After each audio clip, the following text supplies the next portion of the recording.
పిల్లలు ఈరోజు మీకు ఏం తినాలో చూద్దామా?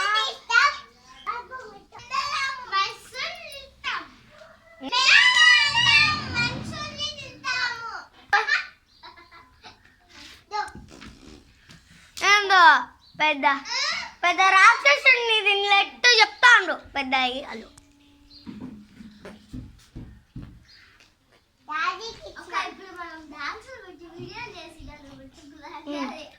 మీద పెట్టు దాన్ని